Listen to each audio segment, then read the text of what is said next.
बिस्मिल्लाहिर्रहमानिर्रहीम। इस वीडियो में हम दो टॉपिक डिस्कस करेंगे। एक है कंसेप्ट ऑफ नेट फोर्स और दूसरा है free body diagrams and resultant या नेट फोर्स। ये तकरीबन सेम ही टॉपिक है। नेट फोर्स के बारे में हम बात करेंगे और ये उसकी फिर नेट फोर्स की डायग्रामेटिकल रिप्रेजेंटेशन के बारे में हम बात करेंगे। ठीक है, तो थोड़ा सा इसके बारे में पढ़ लेते हैं कि नेट फोर्स क्या होता है या रिजल्टेंट फोर्स क्या होता है। ये अक्सर बच्चों को समझ नहीं आता। गेम से स्टार्ट करते हैं। ये टग ऑफ वार गेम है। ये दो बंदे इस साइड पे हैं, दो बंदे इस साइड पे, रस्सी उन्होंने पकड़ी है। ये बंदे इधर खींच रहे हैं तो वो बंदे उधर खींच रहे हैं। आपने देखा होगा कि बाज़ औक़ात रस्सी बिल्कुल दोनों के बीच में खिंच रही होती है और ना रस्सी इस साइड पे जा रही है ना रस्सी उस साइड पे जा रही है, यानी बिल्कुल इन बिटवीन। जो यहाँ पे उन्होंने एक धागा या कुछ कपड़ा वगैरह बांधा होता है ना, वो निशान के लिए कि भाई ये मिड पॉइंट से ये कितना किस साइड पे जा रहा है, तो बिल्कुल बीच में लटका होता है। क्या होता है कि इस पॉइंट पे जब ये जो बीच का निशान है रस्सी में, तो ये न इधर आ रहा है और न उधर जा रहा है, लेकिन इस पर फोर्स तो अप्लाई। और फॉर एग्जांपल इनका फोर्स F1 है, जो आप इसको F1 नहीं FR बोल दे। राइट साइड पे जो फोर्स अप्लाई हो रहा है उसको FR बोल दे। जो इस पे लेफ्ट वर्ड जो फोर्स अप्लाई हो रहा है लेफ्ट साइड की तरफ यहाँ पे, इसको हम FL बोल देते हैं। जब एक फोर्स उस साइड पे है राइट पे, एक लेफ्ट पे, लेकिन रस्सी बिल्कुल बीच में मौजूद है, कहीं नहीं जा रही, ना उधर ना इधर। इसका मतलब क्या है? सिंपल सी बात है। आप बोलेंगे सर दोनों का फोर्स, ये जो दोनों लड़के फोर्स अप्लाई कर रहे हैं और ये दोनों का फोर्स बराबर है, अपोजिट इन डायरेक्शन लेकिन इक्वल इन मैग्नीट्यूड। दोनों का फोर्स बराबर है, इस वजह से न रस्सी इधर जा रही है न उधर जा रही है। समझ आ गया? ये रिजल्टेंट, जब दोनों का फोर्स एक जितना होता है तो रिजल्टेंट फोर्स, नेट फोर्स इस रस्सी पर कितना होता है? 0। इसको नेट फोर्स बोलते हैं। समझ आ गई थोड़ी बहुत? अगर नहीं आई तो मजीद इसको समझाते हैं। नेट फोर्स रिजल्टेंट फोर्स को भी बोलते हैं, रिजल्ट नतीजे को बोलते हैं। तो ये वो फोर्स होता है जो कि रिजल्टेंट होता है। यानी फॉर एग्जांपल मैं भी किसी चीज को खींच रहा हूं इस साइड पे, एक बंदा उस साइड भी खींच रहा है, लेकिन नतीजा क्या निकल रहा है? 0। ये रस्सी अपनी जगह से हिल नहीं रही, तो रिजल्टेंट फोर्स क्या हुआ? नतीजतन फोर्स क्या हुआ? 0। यानी उस फोर्स का कोई नतीजा नहीं निकला। अब क्या है? रिजल्टेंट फोर्स कब वजूद में आएगा? जब इन दोनों में से किसी का फोर्स कम हो जाएगा और किसी का ज्यादा हो जाएगा। फॉर एग्जांपल इन्होंने थोड़ा ज्यादा जोर लगाया और रस्सी इनकी तरफ जाना शुरू हो गई। ये पॉइंट यहां से आ गया, आप समझ ले कि यहां तक आ गया। इस टाइम पे या रस्सी मुसलसल ये खींच रहे हैं, इसका मतलब है कि अब राइट वर्ड जो फोर्स है, राइट की तरफ, दाहिने हाथ की तरफ, वो ज्यादा हो गया और इस साइड पे जो फोर्स लग रहा है वो कम है।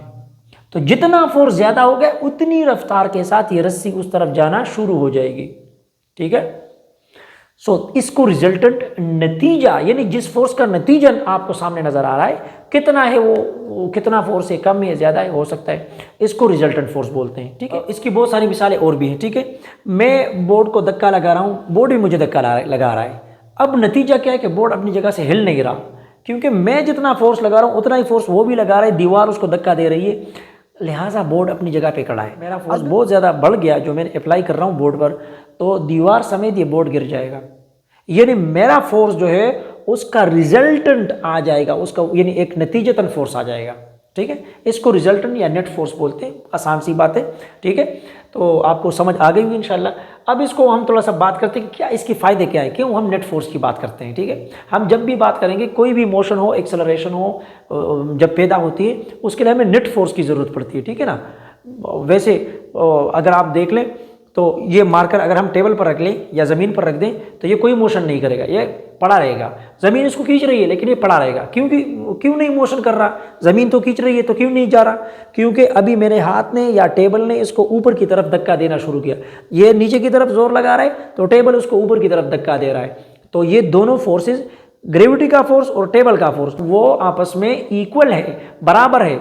जब वो बराबर है तो क्या है? ये इधर रेस्ट की हालत में है, नतीजा कोई नहीं आ रहा, न नीचे जा रहा है ना ऊपर जा रहा है। लेकिन अगर मैं अपने हाथ पर ऊपर की तरफ फोर्स बढ़ा दूं तो ये ऊपर की तरफ जाना शुरू कर देगा, या इसका वजन इतना ज़्यादा हो कि ज़मीन इसको मज़ीद ज़्यादा ज़ोर के साथ खींचने लग जाए, तो हो सकता है कि मेरे हाथ समेत ये नीचे चला जाए, या मेरा हाथ तोड़ के, टेबल तोड़ के ये मारकर नीचे की तरफ जाना शुरू हो जाए। इसका मतलब क्या होगा कि अब रिजल्टेंट फोर्स वजूद में आया। ज़मीन का फोर्स मेरे नॉर्मल फोर्स से जो मैं इस पर लगा रहा हूँ या टेबल इस मार्कर पर लगा रहा है उससे बढ़ गया।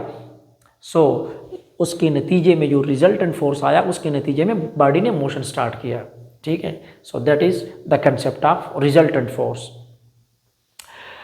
इसकी जरूरत क्यों पड़ती है?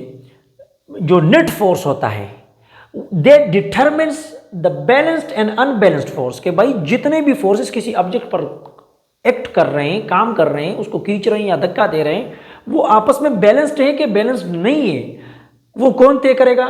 Net force. कैसे? अगर नेट फोर्स 0 न्यूटन है यानी 0 है तो इसका मतलब है कि it represents balanced force, no change in object.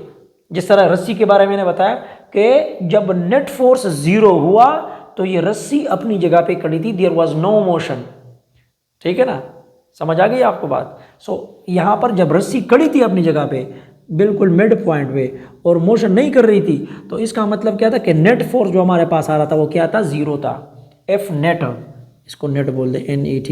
Okay, तो नेट जो फोर्स था उस टाइम पे वो 0 था और उस वजह से ये दोनों फोर्सेस, इनका फोर्स और इनका फोर्स आपस में बैलेंस कर रहा था। ठीक है, लेकिन अगर रिजल्टेंट फोर्स 0 नहीं है तो इसका मतलब या इनका पल्ला भारी है या इनका भारी है, या रस्सी उस तरफ जाएगी या इस तरफ जाएगी। ठीक है, वो जिस तरफ भी जाए, फिर तो जहाँ पर फोर्स ज़्यादा होगा रस्सी उस साइड पे जाएगी। ये टॉपिक भी कर लेते हैं कि free body diagrams and resultant net force.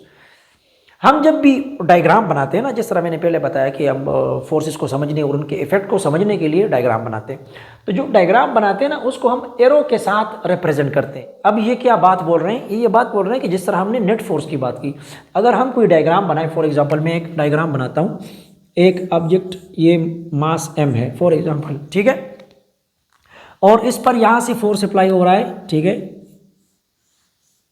इस पर फोर्स अप्लाई हो रहा है, आप समझ लेके 4 न्यूटन इसको आप बोल दें, और इधर से भी 4 न्यूटन ही फोर्स अप्लाई हो रहा है, 4 न्यूटन का फोर्स ये भी अप्लाई हो रहा है।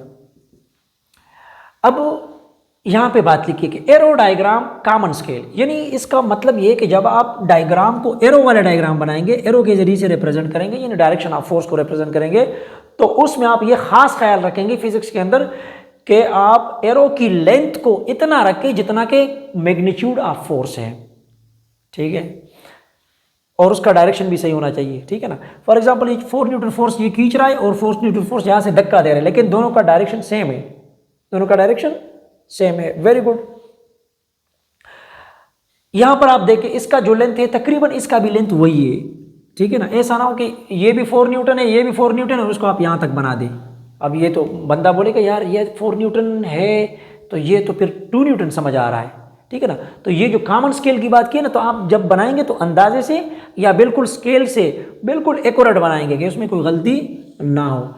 ठीक है, अब फॉर एग्जांपल एक और मैं मिसाल आपको देता हूँ, एक और मास पर फोर्स अप्लाई हो रहा है। ठीक है, फॉर एग्जांपल ये फोर्स न्यूटन ही फोर्स अप्लाई हो रहा है और यहाँ से इस पे जो पुल का फोर्स है वो आप देख लें तो तकरीबन 4 से ज़्यादा है, यानी 7 या 8 न्यूटन आप समझ सकते हो। ठीक है, 7 या 8 न्यूटन आप समझ सकते हो क्योंकि इसका लेंथ ज़्यादा है। तो अकॉर्डिंग टू द स्केल आप फोर्सेस को रिप्रेजेंट करेंगे, एरो डायग्राम को कॉमन स्केल के हिसाब से करेंगे। ठीक है ना, ऐसा नहीं होगा कि आप यहाँ पर 8 न्यूटन है और उसको भी 4 न्यूटन के मैग्नीट्यूड के हिसाब से बना रहे, फिर बंदा बोलेगा यार कैसे मुमकिन है। ठीक है, तो ये रिप्रेजेंटेशन के लिए हमारे पास ज़रूरी है और इसका समझना ताकि आसानी हो।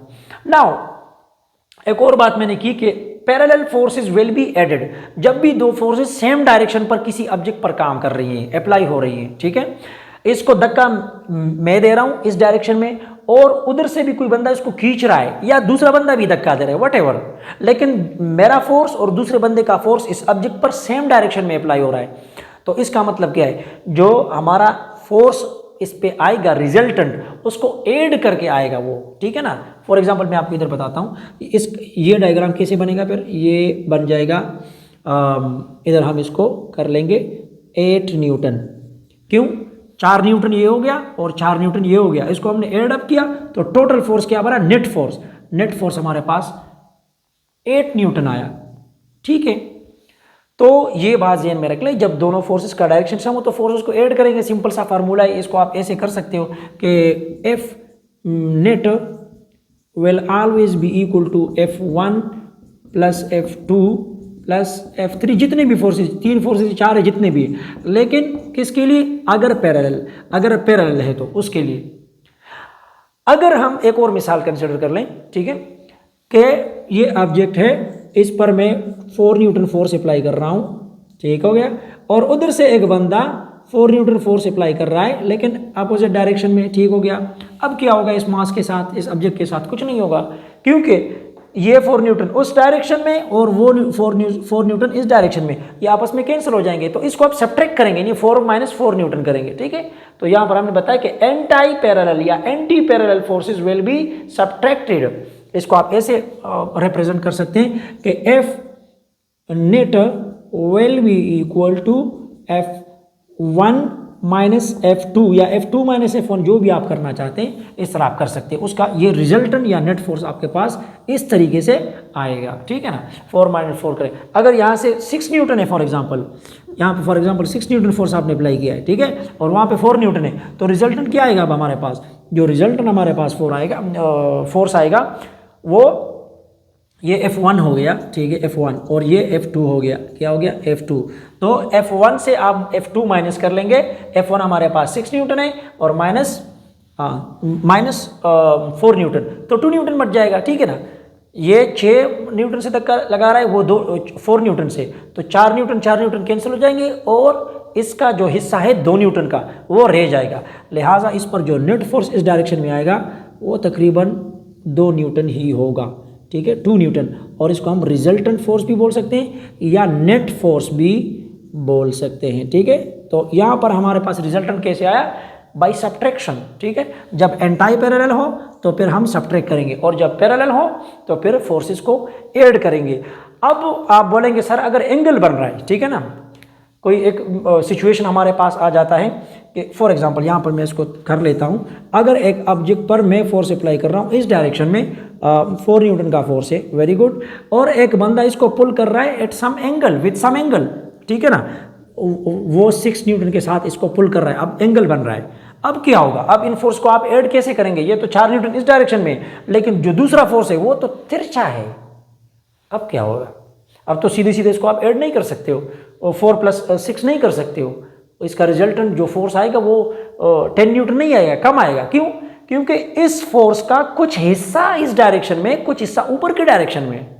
तो इसके लिए आपने पढ़ा होगा हेड टू टेल रूल, ठीक है। अगर नहीं पढ़ा तो जाकर पढ़ लें कि हेड टू टेल रूल क्या होता है। Head to tail rule is the vector addition method. हम वेक्टर क्वांटिटीज को हेड टू टेल रूल से ऐड करते हैं, ठीक है, और उसका पूरा एक तरीका है, कोऑर्डिनेट सिस्टम में उसको कंपोनेंट में डिवाइड कर लेते हैं, इसका ये कंपोनेंट निकाल लेते हैं और ये वाला कंपोनेंट निकाल लेते हैं, और फिर respective components of this force and this force हम उसको ऐड कर लेते हैं और रिजल्टेंट फोर्स हमारे पास आ जाता है, ठीक है। उम्मीद है ये बातें आपको समझ आ गई होंगी। अगर कोई आपका क्वेश्चन है, सवाल है, टॉपिक के हवाले से, तो आप पूछ सकते हैं। थैंक यू, अल्लाह हाफिज़।